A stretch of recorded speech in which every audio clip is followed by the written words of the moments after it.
Hello दोस्तों, स्वागत है science fact universe YouTube channel पर। आज हम बात करेंगे पेंजिया के बारे में, जहां पर सब कुछ एक साथ था और फिर अलग हो गया। जी हाँ, आज हम पेंजिया के बारे में बात करेंगे, तो चलिए शुरू करते हैं। पेंजिया एक प्राचीन समय से पहले के युग में मौजूद था और जिसमें पृथ्वी के भाग एक साथ हुआ करते थे। सारे पृथ्वी के बड़े भाग जैसे Asia, America, Africa, Europe, Australia, Antarctica और भारत एक साथ जुड़े हुए थे। लेकिन कैसे? दोस्तों, लगभग 300 मिलियन साल पहले पृथ्वी के भाग में बदलाव आने लगे और ये बदलाव समय के साथ होते रहे। एक समय ऐसा आया जब सारे भाग एक दूसरे से जुड़े हुए थे। इसी समय पेंजिया का जन्म हुआ।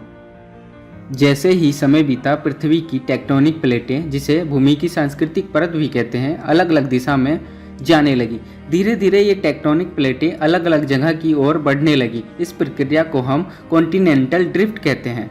जैसे ही ये प्लेटें अलग अलग दिशा में मूव करने लगी, वैसे ही पेंजिया के भाग अलग अलग होना शुरू हो गए। पेंजिया के भागों का अलग अलग होने के बाद पृथ्वी पर आज के महाद्वीपों का रूप सामने आया। ये महाद्वीप हैं Asia, America, Africa, Europe, Australia, Antarctica और भारत। ये महाद्वीप अलग अलग भागों में बंट गए। दोस्तों, पेंजिया के भाग अलग अलग होने से दुनिया में अनेक प्रकारों के परिवर्तन हुए। मौसमी प्रभाव, ज्वालामुखी पर्वत, समुद्र, नदियाँ और जानवर के प्रभाव में भी तब्दीली हुई।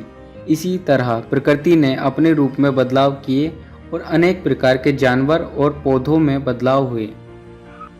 आज भी पेंजिया की खोज में वैज्ञानिक लगे हुए हैं। विदेशी वैज्ञानिकों ने पेंजिया को समझने के लिए ध्यान दिया है और तजुर्बे से साबित किया है कि पेंजिया एक प्राचीन समय से पहले के युग में मौजूद था।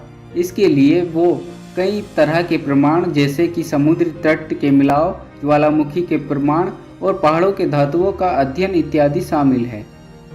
तो दोस्तों, आज हमने पेंजिया के बारे में जाना कि ये दुनिया के इतिहास का एक रहस्यमय हिस्सा है। पेंजिया के भागों का अलग अलग होना धीरे धीरे हुई प्रक्रिया थी, जिसके परिणाम स्वरूप हमारे आज के महाद्वीप बन गए। अगर आपको और अधिक जानकारी चाहिए तो हमारे यूट्यूब चैनल को सब्सक्राइब करें। तो मिलते हैं नेक्स्ट टॉपिक के साथ। धन्यवाद।